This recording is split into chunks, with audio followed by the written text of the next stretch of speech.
देखिए, प्रधानमंत्री जी इस बीच कर्नाटक की हार के बाद बहुत बौखलाए हैं। उसी इमेज को का जो डैमेज हुआ है उसको कंट्रोल करने के लिए, उस मेकअप करने के लिए इसीलिए अभी विदेश के दौरे करके आए, ऑस्ट्रेलिया गए और कहाँ कहाँ किसी आइसलैंड पे गए, लेकिन उससे भी मेकओवर हो नहीं पा रहा है। तो प्रधानमंत्री जी अब जो है वो कांग्रेस की गारंटी की जो नीतियां हैं उसको कोसना उन्होंने शुरू कर। आपने हजारों हजार करोड़ रुपए उद्योगपतियों के माफ कर दिए, लाखों करोड़ रुपए, तब देश बैंक करप्ट नहीं हुआ। आज जनता को अगर कांग्रेस कोई गारंटी दे रही है और जनता के लिए कोई योजना ला रही है तो आपको लग रहा है कि देश बैंक करप्ट हो जाएगा। इससे जाहिर होता है कि कांग्रेस गरीब जनता के साथ खड़ी है और नरेंद्र मोदी जी सिर्फ उद्योगपति दोस्तों के साथ खड़े हैं। 80 करोड़ लोग इस देश में, उनके डेटा के हिसाब से जो पार्लियामेंट में उन्होंने दिया है, इस देश में 80 करोड़ लोग 5 किलो राशन पर रह रहे हैं। और आपको ये लग रहा है कि देश को आपने 9 साल में कहां से कहां पहुंचा दिया।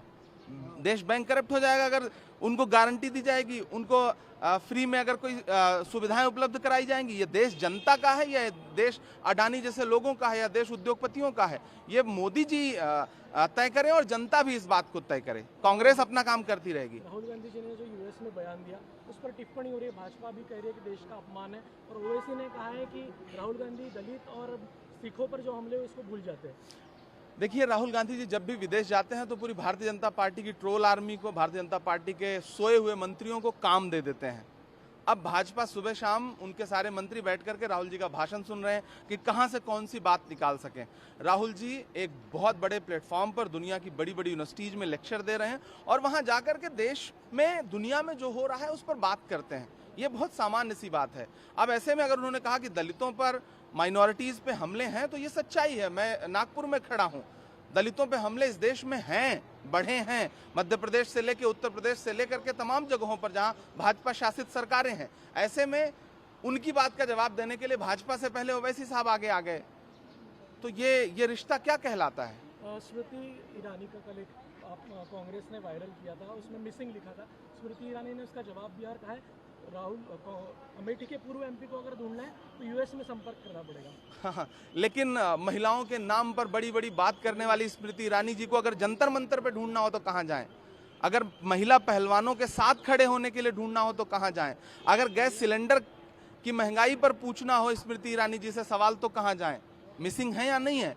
वो स्मृति ईरानी जी जो प्याज की और आलू की माला लटका करके घूमती थी जब 5 रुपए रेट बढ़ जाता था, आज आलू प्याज से लेकर के गैस सिलेंडर, डीजल, पेट्रोल तक के दाम आसमान छू रहे हैं। स्मृति ईरानी जी कहाँ है? मिसिंग नहीं तो और क्या है?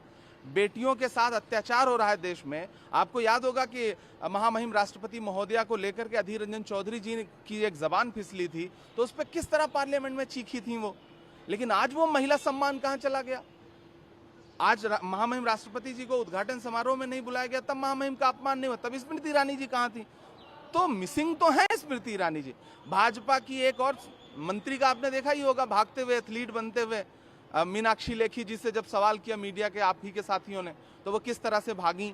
तो इससे लगता नहीं कि महिला, जितनी महिला सांसद है, जितनी महिला मंत्री हैं, वो कहाँ हैं महिलाओं के अत्याचार पर बोलने के लिए। तो जाहिर सी बात है कांग्रेस पूछेगी ही कि आप मिसिंग क्यों हैं। एक आखिरी सवाल, महाराष्ट्र में अहमदनगर का नाम बदलकर अहिल्यानगर कर दिया है। देखिए, जब सरकारें काम नहीं कर पाती तो वो नाम बदलने की राजनीति पे निर्भर हो जाती हैं।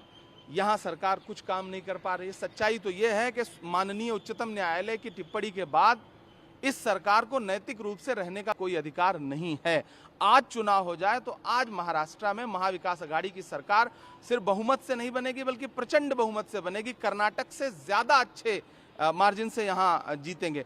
3 बड़े राज्य थे जिनको लूट करके सरकार बनाई थी भाजपा ने, मध्य प्रदेश, कर्नाटक और महाराष्ट्र। कर्नाटक का रिजल्ट आपके सामने है, मध्य प्रदेश का रिजल्ट आने वाले दिनों में आपके सामने होगा। राहुल जी ने कह दिया वहां हम 150 सीटें जीतेंगे। ऐसे ही महाराष्ट्र में भी होगा। कल को महाराष्ट्र में इलेक्शन हो जाए तो ये सरकार नैतिक रूप से आज भी नहीं है और आने वाले दिनों में भी नहीं होगी। इसलिए कोई काम है नहीं तो नाम बदलने की राजनीति शुरू कर दिया इन्होंने, लेकिन यह सरकार ज्यादा दिन नहीं चलेगी। राजस्थान में बड़ा ऐलान हुआ है, 100 यूनिट बिजली का। मुझे लगता है मीडिया के साथियों को महाराष्ट्र की सरकार से पूछना चाहिए कि यहाँ इस तरह के बड़े ऐलान क्यों नहीं हो रहे हैं।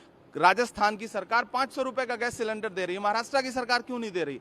राजस्थान की सरकार राइट टू हेल्थ बिल लेकर के आई, फ्री में लोगों का इलाज होगा। यहाँ की सरकार क्यों नहीं दे रही है? राजस्थान की सरकार चिरंजीवी योजना लेकर के आई, यहाँ की सरकार क्यों नहीं दे रही है? यहाँ की सरकार से मीडिया के साथ ही सवाल पूछें कि जो काम राजस्थान में हो रहा है, राजस्थान एक मॉडल स्टेट है इस वक्त। आप बताइए कि 500 का सिलेंडर किसी भी स्टेट में मिल रहा है? नहीं मिल रहा है। सरकार, केंद्र सरकार 1150 का सिलेंडर बेच रही है और हमारी सरकार उसको लेकर के 500 रुपए का दे रही है गरीब जनता को। आप लोग यहाँ के सरकार से सवाल पूछना शुरू करिए कि राजस्थान जैसा आप कब बनेंगे? नमस्कार, मैं हूं मानक गुप्ता। अगर आपको हमारा ये वीडियो पसंद आया हो तो इसे लाइक और शेयर जरूर करें और हां, हमें सब्सक्राइब और फॉलो करना ना भूलें ताकि आप देश और दुनिया की कोई खबर मिस ना करें।